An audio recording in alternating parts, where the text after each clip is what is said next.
Gracie Jiu-Jitsu rocks.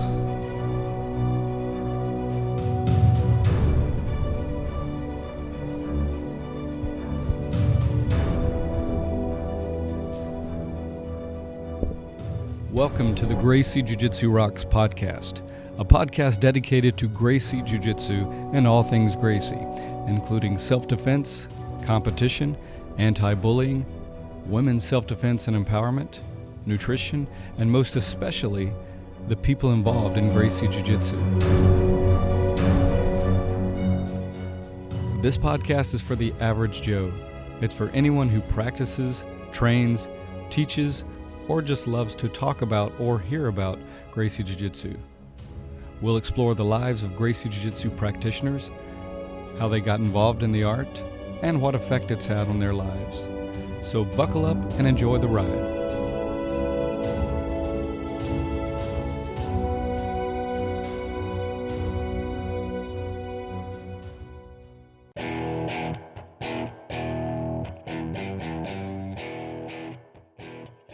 Welcome to episode 61 of the Gracie Jiu-Jitsu Rocks podcast. As always, I'm your host, Marty Josie, and thanks for listening. Today my guest will be Gracie Jiu-Jitsu Black Belt Allan Manganello, and we'll get to that in just a moment, but before we do, let's start with a quote. "Don't wish it was easier, wish you were better." And that quote is from Jim Rohn, as stated here on the show by Frank Cucci during his episode. Okay, time now for a Meet the Listeners segment. And I've really enjoyed doing these segments and getting to know the listeners. It's been really cool. So today we'll speak with Alberto Alvarez. So let's meet Alberto now. Okay, I'm speaking with Alberto Alvarez. So welcome, Alberto. Hey, thank you, Marty. I appreciate it very much.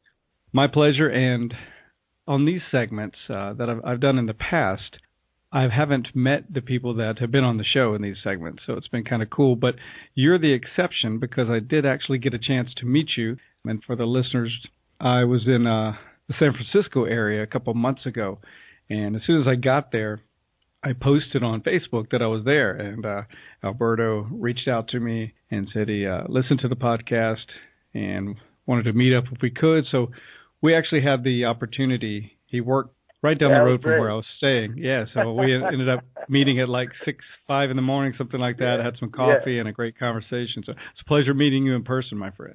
Oh, likewise, man. I'm glad that you opened up and you reached out, and it just so happens, you were 3 blocks away, so it was great. Yeah, that's one of the coolest things about doing the show is just the people I've been able to meet, like you through the show. So very cool. So, Alberto, just tell everybody where you train and who your main instructors are. Okay. Well, first of all, I'm from Oakland, California, born and raised. I train in Alameda, and the school that I go to is Rio Combat. My professor is Diogo Gomez. He's a black belt from Fabio Prado, Luis Paulo out of Brazil. Fabio Prado is head coach, Team Alpha Male for their jiu-jitsu, and part of the Carlson Gracie team for the guys that compete. And that's where I train. And the great thing about training there is, it's a good blend of mindsets when you're training. There's the sport, there's the art, there's the self-defense, there's the situational awareness. That's all tied in together, and everybody's really conscientious. Everybody looks out for each other, and everybody's, treats everybody very well. And the new people that come in, since there's a lot of military, Coast Guard people that come in and out, and they come through, everybody is welcomed, and it's always a great attitude, and it's a wonderful time and great instruction by my professor. Wow. Sounds like you had a really great place, well-rounded, and a lot of great things going on there. Oh, yeah. Excellent place. Awesome. So what about when you're not on the mat, Alberto? What do you have any hobbies that you do, or? I got I have 3 kids, 9, about to turn 10, one just turned 8. I got one that's 9 months. I have a wonderful, beautiful wife. So, and she's tolerant, God bless her, she's tolerant of me. And so, Wow, and with my little one, my little 9-month-old, kind of a lot of the attention, right now is going to surround him. So, sure. Even, and then the work shifts kind of really cut back on the training. But, I try to still get it in as much as I can, but it's been really busy. So, gotta fulfill the duty. Absolutely. You want to say your family's names? Yeah, absolutely. Let's see, my wife, her name is Veronica. My daughter, she's a yellow black belt. Her name's Alejandra. Nice. My son, my oldest son, Miguel Angel, he's a gray belt. And then my youngest white belt at 9 months is Alonso. Nice. So, very nice, man. Very yeah, nice. my wife is the red belt, man. My wife is the red belt. Excellent. She holds it all together for you, right? Yeah, doesn't train a lick, but bro, she's a red belt. So. Nice, very nice, man, very nice. So let's talk just a little bit about you. You are quite amazing for one. Well, probably for a lot of reasons, but what I'm referring to is you've been through GST, the law enforcement training from the Gracie Academy, like 10 times. Is that right? Yeah, that is correct. 9 times level 1. 1 time level 2, and next week will be the 10th time at level 1, and it's an excellent class. It's amazing, and tell everybody what you do, why this is so important in your life. Well, I'm a police officer, and basically, like I told you in our little conversation, we had a cup of coffee there in the morning. I had an incident where I came to the realization that what I knew from my police training wasn't enough, and my athletic training, martial arts training prior to that wasn't enough either. And I needed to find something that could control a physical situation without injuring, or do my best not to injure the person that I need to restrain or arrest, and also not to cause any injury to myself and those working around me. And because this is I believe that law enforcement is a calling, and it's something inside of you says do it, and to be the best and be humane and be reasonable and respectable to those, even if you have to fight them. Sometimes you have to help people from themselves. So, and you know what? You can only talk so much. It gets to the point where you must be able to control the person in the physical nature, and I loved how it really kept our profession in mind. See, I can't say enough good things about it. Enough that I'm going 10 times to level 1 and 1 time to level 2. I mean, come on. So. Yeah, that says it all, man. Well, much respect for doing that. I mean, you really taking the training seriously, and you're an example in doing so. So what do you like most about the podcast? What I like is your delivery, Marty. It's really clean. The language isn't too crazy, and people express themselves differently, and that's okay. I don't have any problems with that. But, that's one thing that I appreciate, is that the language is pretty clean by the guests, by you. You set that tone. Because I got my little ones in the car, and they're like, oh, Dad, we're listening to jiu-jitsu again, But it's clean. The language is smooth, and then the topics are great, and the old stories, and the history lessons, and things like that. And every now and then, my daughter or my son might ask a question, and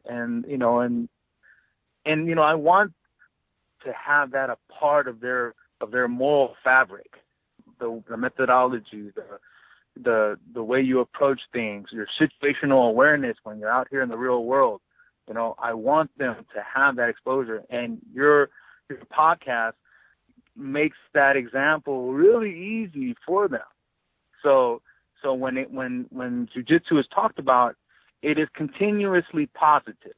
Mm. So Well, I appreciate those words and those insights, man, and thank you for being a listener. I really appreciate it, and you're a very interesting guy, and thanks very much, brother. Okay, really enjoyed that, and hope you're enjoying these segments and getting to know a little bit more about some of the people in the listening community. Okay, on to the interview. My guest today is Professor Allan Manganello, and Allan is the owner and head instructor of Gracie Jiu-Jitsu Louisville in Louisville, Kentucky. He has over 35 years of martial arts experience and received his jiu-jitsu training from Masters Rickson, Gracie, and Master Pedro Sauer. He was awarded his black belt from Master Sauer in 2006 and currently holds the rank of third-degree black belt.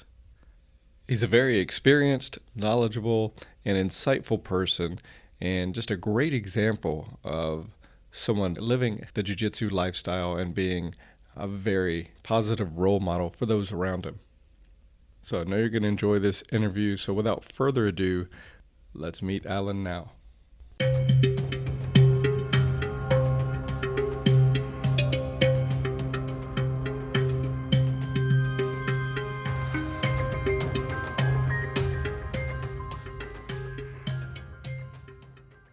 Okay, I'm speaking with Allan Manganello. And Allan, thank you very much for being available today. Hey, no problem, Marty. Thanks for doing this today. Yeah, my pleasure. And I want to just start off by wishing you a happy birthday. I hope it's been a great one. Yes, it has. Thanks a lot, man. It's another year to be alive, so I'm happy. Right on. Every day above ground's a celebration, right, man? That's right, man. Another day to train. Right. So you've been busy, had a lot going on lately, so I'd love to hear about some of the things. I know you just had a recent camp with Professor Sauer and Luis Heredia, and you also had a trip to England recently, so tell us a little bit about those things. Yeah, so we have the Pedro Sauer Brazilian Jiu-Jitsu Association fall camp here in Louisville, Kentucky, and we host it at my academy every year, and man, it's always such a success. And to be honest, I couldn't even tell you exactly why. I don't know if it's just the location or the fact that we always have great guest instructors, just the fact that so many great people show up to the camps. It's like a big family reunion. We get so many people come out that train that we get to see on an annual basis, which is wonderful. I get to hang out and talk with and train and whatnot. But we also get to meet so many new people that maybe you knew on Facebook, but you never met in person. So, and of course, people that you met brand new that are just new to jiu-jitsu itself. So it's always such a great event, something to really look forward to. And we had a great time this weekend. And something that really special that happened this weekend, which is really cool, is we do a 3-day camp. And we have a session Friday night. We have 2 sessions on Saturday and then 1 on Sunday. And this past camp was really, really special, I think, because on Sunday, Master Sauer was teaching the Sunday session, and of course Luis Heredia, who also goes by Limao, was there as well, of course. And Master Sauer opened up the floor to questions. He started off with the plan was, hey, if any white belts have a question, bring it on. Then we'll go to blue belts and purple belts, brown belts, and such. And a white belt raised his hand and asked a question about a position, about a technique. What do you do in this situation?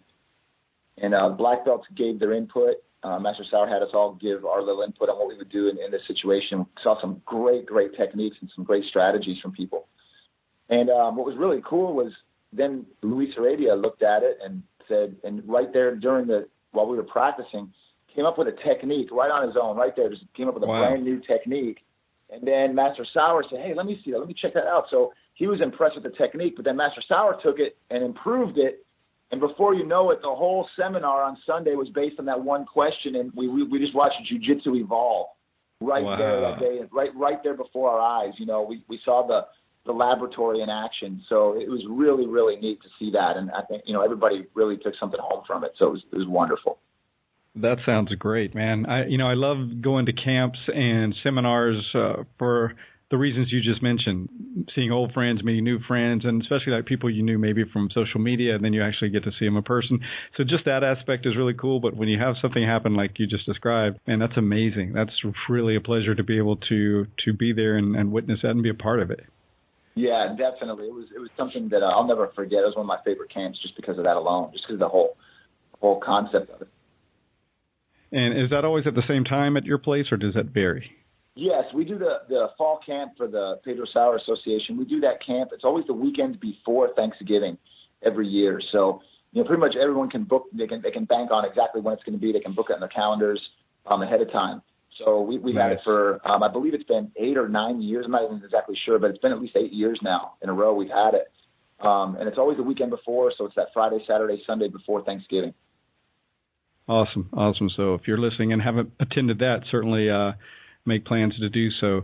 Incredible opportunity with great instructors. I've never met Lamau yet, but I did have him on the show, as well as, of course, Professor Sauer and then you and Mother Black Belts to be there. I mean, just amazing. So we've been very fortunate during the fall camp. We've had some great instructors come in. I mean, we've had Helson Gracie, we've had Henry Akins, we've had Crone Gracie, we've had some just great instructors come in, and we've had a lot of Pedro Sauer's top level black belts even come in from Utah. And man, it's never been a disappointment, man. If you ever want to go to a great camp, you can go to the Pedro Sauer Association fall camp. It's wonderful. And what's great about it too is you don't have to do the whole weekend. Of course, I would always recommend it because you get so much out of it. But if your schedule doesn't allow, you can always do just one session or as many or as few as you want, so you can make it work for you and your schedule. It's great.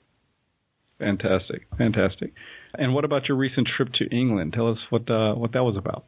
Yeah, it's great. So in England, we have an affiliate out there under the Pedro Sauer Association. It's Team Pedro Sauer out there in the UK, and the two guys that run that, man, outstanding guys.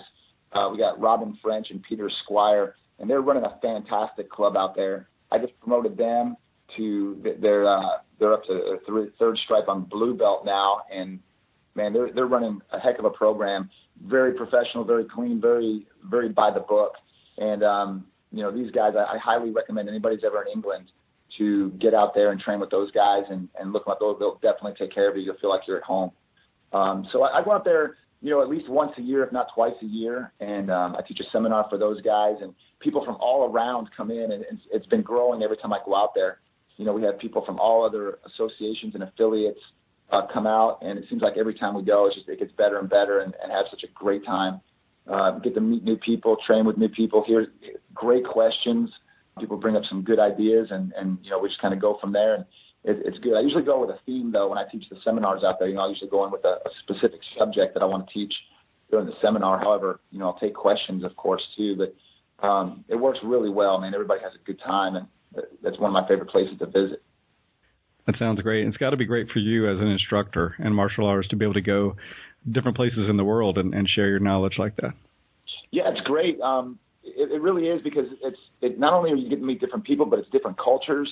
You get to see different mentalities on things, and it's just really, really eye-opening.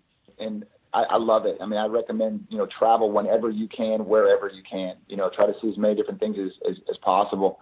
I've been very fortunate, because of jiu-jitsu and to be able to travel. I've taught seminars I travel regularly to Iceland. We have an affiliate up there, and go to Norway. We have a couple in Norway. I've been to Australia. So there's a lot of great places that jiu-jitsu brings us. And no matter what culture you are, no matter what race you are, no matter where you come from or what you do, we all have that same common thread of jiu-jitsu, and it's just one big family. And that's something that, it's like no other. It's better than a fraternity, better than any other type of camaraderie I've ever felt anywhere else. I think it's amazing. I love it. Yeah, I completely agree. And travel just really, I've been able to travel a decent amount in my life too, with the military, as well as just traveling on my own. And it really does kind of expand your mind and your worldview. You meet people coming from so many different areas and perspectives and backgrounds and cultures, like you said. And it just definitely gives you a broader and a better perspective on things. It really does. I believe, for me personally, I think it makes you way more tolerant to different things, different ideas and different views, because not everybody has your same view. Not everybody has the same way of thinking. Not everybody lives life the way you do. And I think it's really great, because I've got so many good ideas from other countries, other cultures. I was like, man, I wish we did things like that over here, over at home. At the same time, though, it really makes me appreciate home, too. I get to, Sure. I love to travel. Every time I book a seminar, I get so excited to go. And it's a place I haven't been before. I researched it. I looked to see what's there, what to expect, what it's about, the history, everything. But and I had a great time when I'm there. I had an absolute blast everywhere I've been.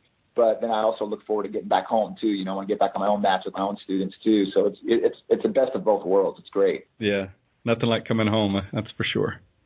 Right. Speaking of home, let's talk just a shout out to your lovely wife, Leanne. And right. I know you guys are about any time now, I guess, are expecting a baby. That's right. Oh, I can't believe it. It's she's due 2 weeks from today, which is December 6th. Wow. And today's my birthday, so I was kind of hoping, inside maybe he's ready to come early. I wanted to come when he's ready, of course, but I was kind of hoping he was ready today. But, I guess he wants his own birthday. I can't blame him for that. I guess so. Yeah. So you said he, so it's a boy? That's right. His name is Kai. And wow. his name's Kai Paxton Manganello. So we're pretty excited to have him in here and nice. Get him part of the group. Great. And you have I know you have at least one other daughter. I think she just recently went to college or something like that. That's Do you have any other? I have a daughter who's 19. She just went to college, and I have a son who's 21. Who's also in college. All right. Wow. I'm sure they're very excited for the new edition as well. Very excited. Big age gap there, but I think it's going to be very exciting for him. I'm ready to go. It's going to be great. I'm just super excited about it. Wow. I'm excited for you, brother. So let's change gears. Let's talk about a little bit about your background, your history. What led you into studying martial arts, and what did you start with, and what have you studied, and what's that journey been like for you over the years, my friend? Yeah, it's a pretty amazing journey, to be honest with you. It started off when I was about 8 years old. I was in school. I was a small, really shy kid. To talk in front of other kids or anything like that really gave me a complex. I remember our teachers having to give us, we had to do a 5-minute oral report on a certain subject or something, and I would get all stressed out thinking I have to go up in front of the class and actually talk. And, I did really well in school. I mean, I got good grades, kept to myself, was quiet and whatnot, and I think it just made me an easy target. I was always that little skinny kid who did well and didn't really talk to a whole lot of kids. I had a lot of friends, but I wasn't an outgoing person by any means, and made me an easy target. And my parents, they got me involved in martial arts because my stepfather was a big fan of the television series Kung Fu with David Carradine. So he wanted to get me enrolled in some type of self-defense classes with him. He was going to take it as well. So I was living in Wilkes-Barre, Pennsylvania at the time. That's where I grew up in the Northeast. So he got me involved in this Kung Fu school. It was Shaolin Kung Fu. And there was an instructor by the name of Cynthia Rothrock who eventually went on to make those B-rated martial arts movies and whatnot. They're kind of silly, but She was awesome to watch in it, so it was good. Very. But so I trained with her for, I guess, about a year and a half, got what was considered the orange sash.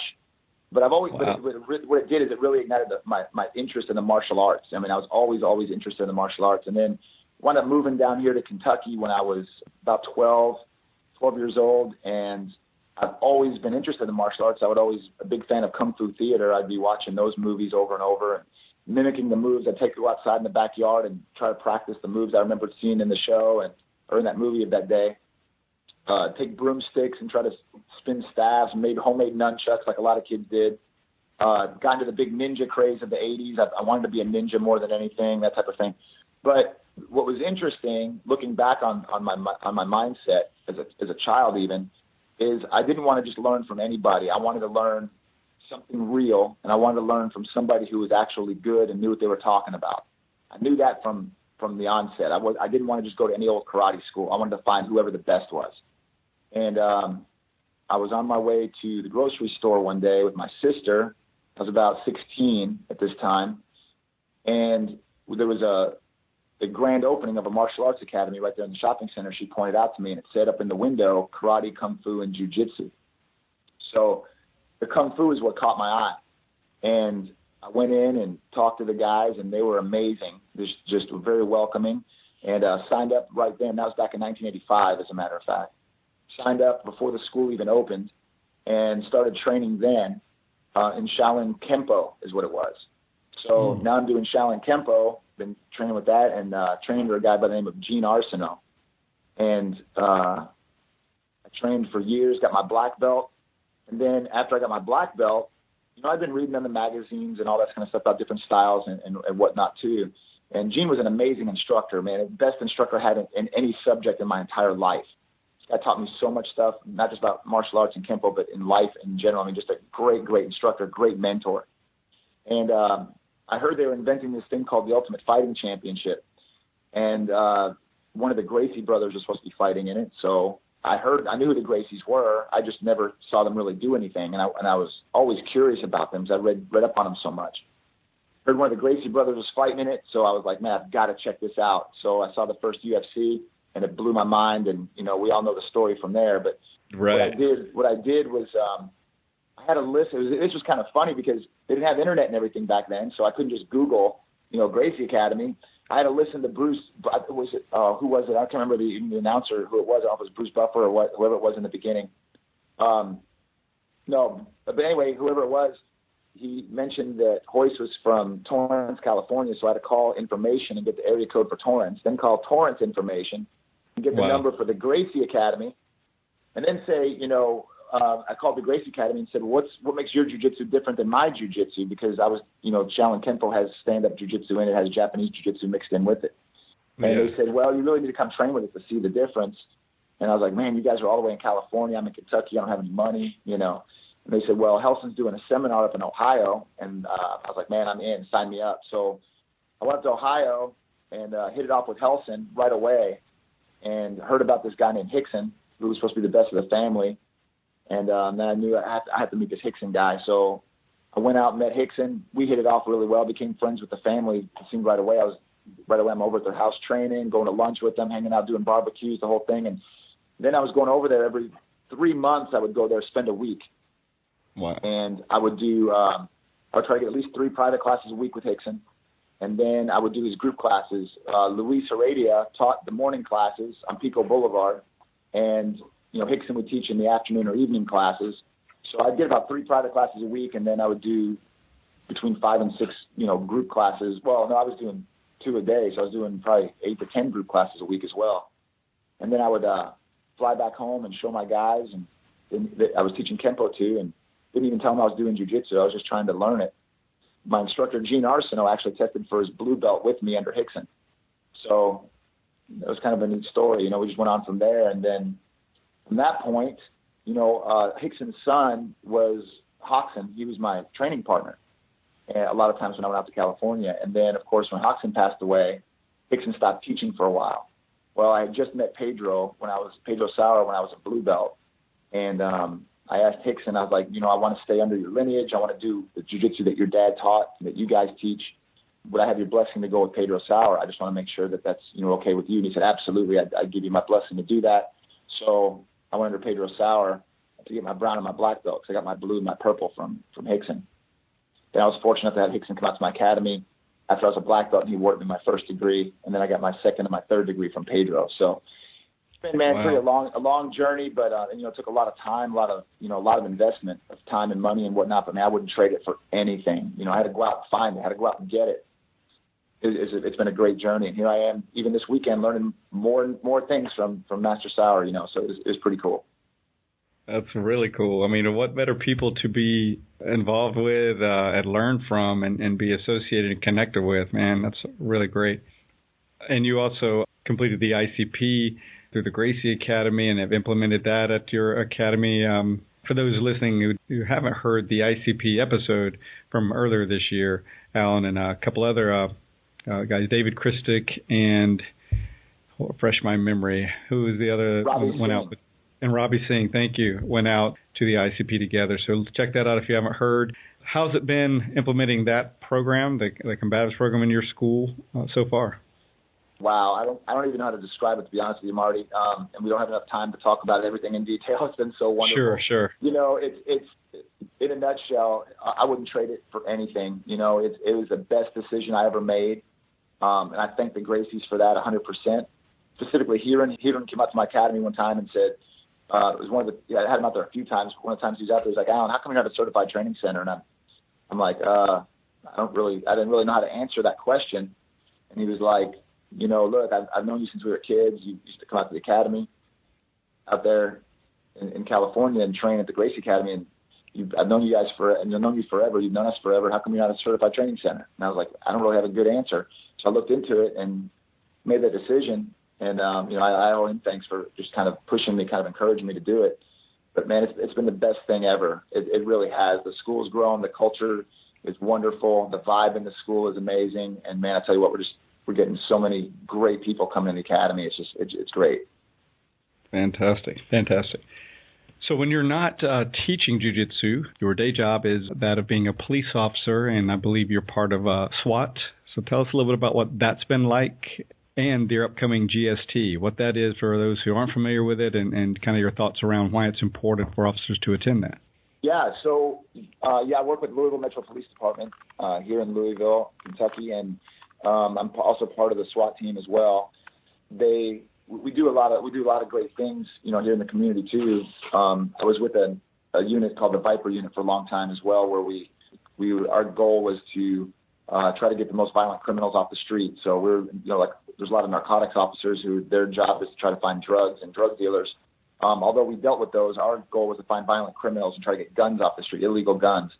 So, needless to say, I've had to use my skills a lot of times in order to help, me as well as other coworkers and whatnot. Not just in, martial arts techniques and jiu-jitsu and things like that, but actually just being able to talk to people and how to keep things calm and everything. So that, that's pretty neat, being able to do that. My passion ultimately is teaching martial arts. That's really where my passion lies. So, teaching police officers is the best of both worlds to me, because if anybody needs it, they're the guys that need it, because they're going to be put in situations way more times than just the average person, to where you're going to have to be able to defend yourself or defend somebody else. So I feel that every single police officer, anybody who's involved in law enforcement, needs to have some type of at least basic understanding of jiu-jitsu, specifically Gracie Jiu-Jitsu. And there's a program called the GST, or Gracie Survival Tactics, where, it's a week-long course where you learn a lot of ways to control combative subjects, people who don't want to go to jail, people who do not want you to arrest them. And with the way the media has us all looking like we're, abusive or, abusing power and being excessive with force and whatnot, it's a great course because it's very, what I call, camera friendly.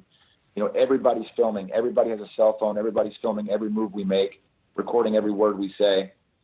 And what makes the GST so great is, you can control somebody without having to rely on your taser right off the bat, or using an asp, or punching or kicking someone, which in a lot of these officers' defense, that's all they know. That's all they've been taught, and their resources are very limited.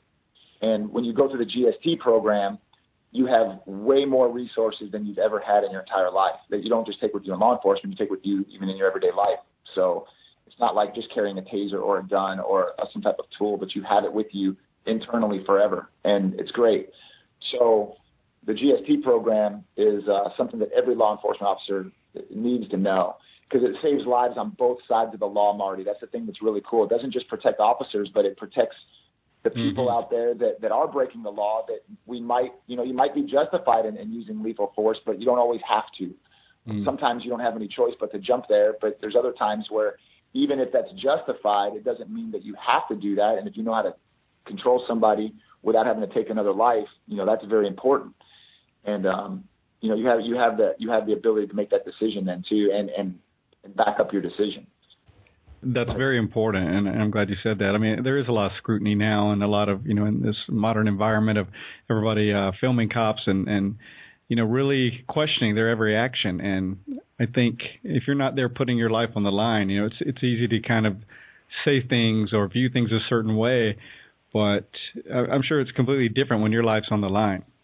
Same within the military or law enforcement, and you have to make split decisions, and that could impact your life, the person possibly attacking you's life, and bystanders' lives. There's a lot to consider, and not much time to do it. So, until you walk in their shoes, I'd say, don't judge. And what this does, in my opinion, is open options for the officers. Like you said, if you have very limited training, you do what you can with what you have. You do the best you can. But the more training that you have, the more options that you'll have. And sometimes you have to go with lethal force, but sometimes maybe you can use a little less and still have a great outcome. Absolutely. It's kind of like, you know how many martial artists in the past, before jiu-jitsu really became popular here in the United States, how many martial artists never were in a real fight in their life?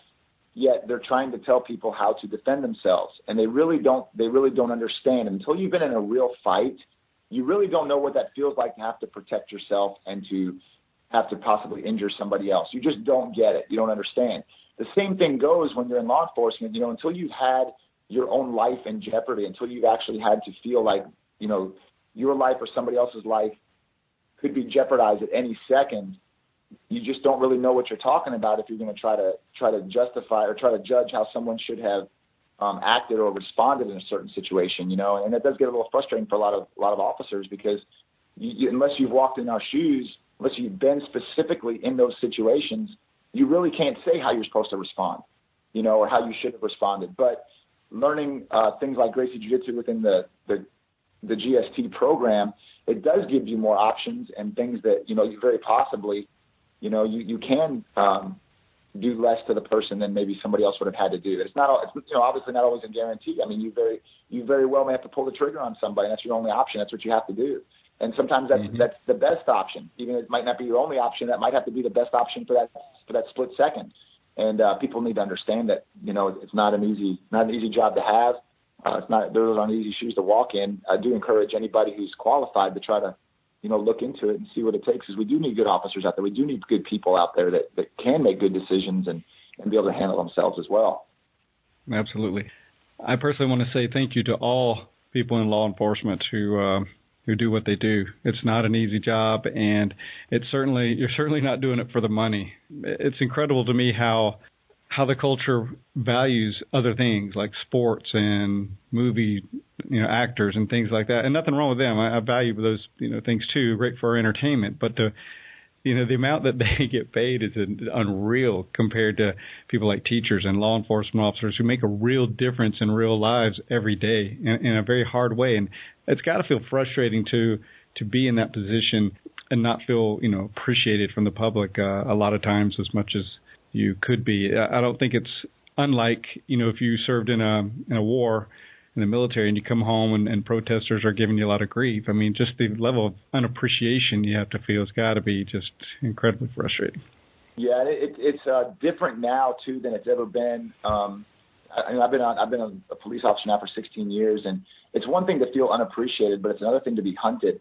And unfortunately, sure, we're in the culture now where I don't know what's going on exactly, except for the fact that, you know, we have to actually worry about somebody coming up and hunting us down and ambushing us now, where before you may have to, you know, worry about maybe somebody making a split-second decision to fight against you or try to shoot you or kill you. But now you have to worry about sitting in your own police car working on reports and writing a ticket, and you have to worry about somebody coming up and trying to shoot you. So it's a different mentality now. You have to constantly be on, you know, 100% on guard and watch your surroundings at all times. And, you know, that itself is taxing. That itself gets tiring. Oh, God.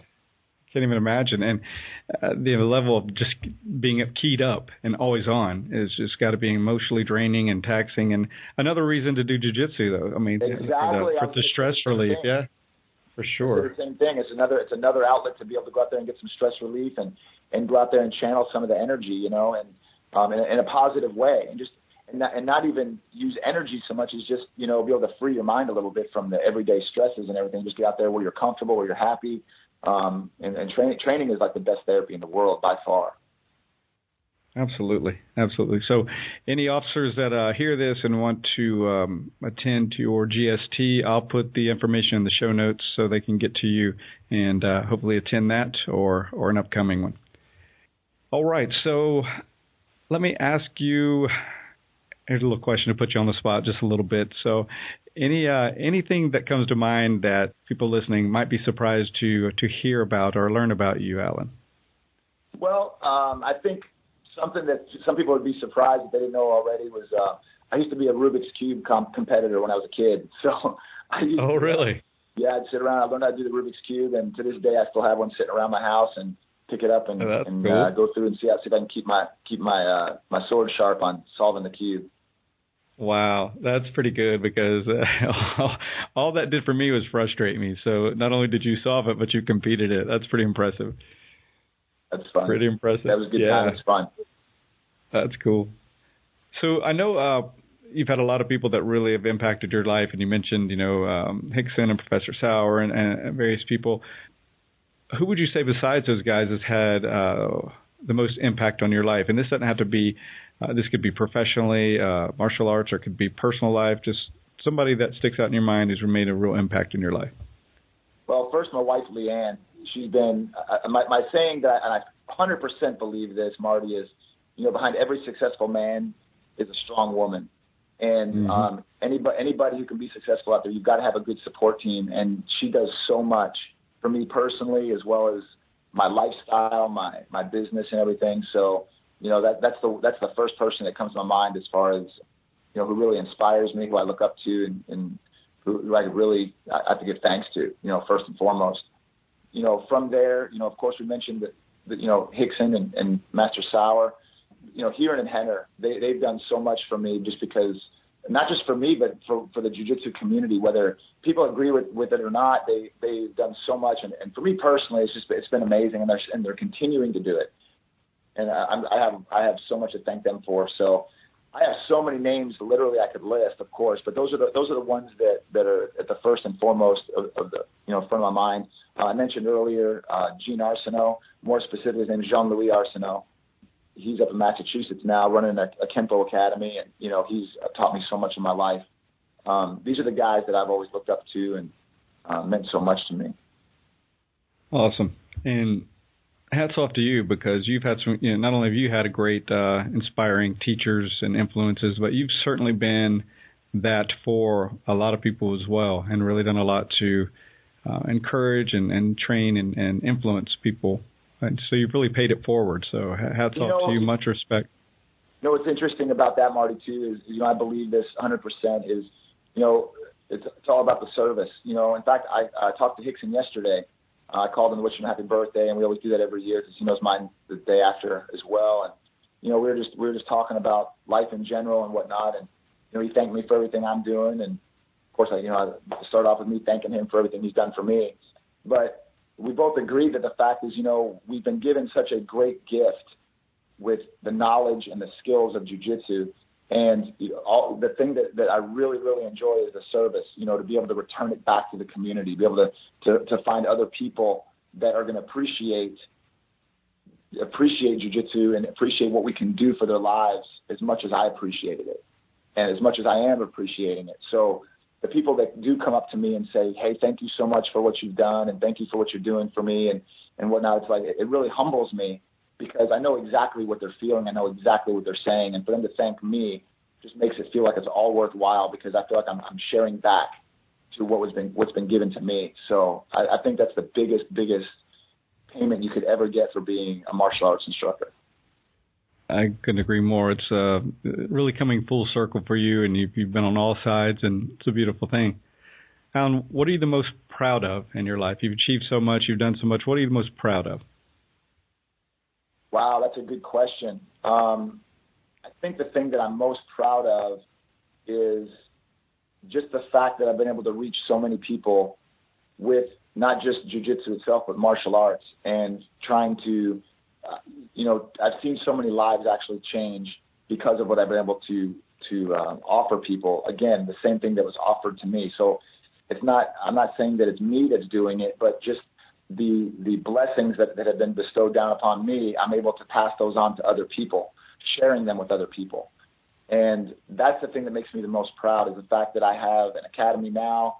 I have such a great circle of friends, training partners, students, instructors, masters above me, to where we can all be part of this family, to where, we can impact the world. And I'm actually seeing the world being impacted by it, literally, and I think it's wonderful. I think it's wonderful. Not just my own community here, but I'm able to travel around to different countries and share that with other people. And that makes me the most proud, is the fact that I can share what was shared with me. Awesome, man. Really awesome. Well, listen, I want to thank you so much for your time and being available to talk to me and our listeners, and let us get to know you a little better, man. I really appreciate it, and much respect to you, and I wish you long, healthy life, and can't wait to hear about the birth of your son coming up. Thank you so much, Marty. You have a great day, and man, I love doing the interviews, and man, I recommend everybody to listen to this podcast. It's so informative, and we've got some great personalities on here. So Thank you for letting me be part of it. I feel very honored. Thank you, sir. Okay, really enjoyed that interview with Allan Manganello. What a great person he is, and always a pleasure to speak with him. Okay, stay tuned now for the Make a Difference, Make an Impact segment.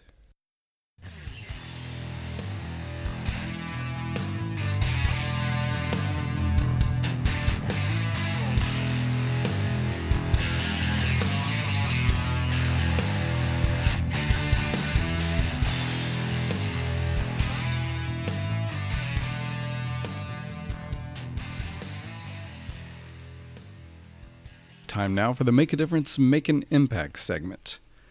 Today I want to talk about goals and specifically writing your goals down, why that is important. So all of us have goals, or at least most of us have goals. And one thing we could do to greatly increase our chances of achieving these goals is to write them down. When you write your goals down, it's literally a cause set in motion. It gives your brain something concrete to start driving towards accomplishing. And this is very important. Have you ever had the experience of being in the market for something and all of a sudden you start noticing that thing everywhere? Perhaps it was a new car you were going to buy, and when you got interested in a certain model, all of a sudden you started noticing it all around you.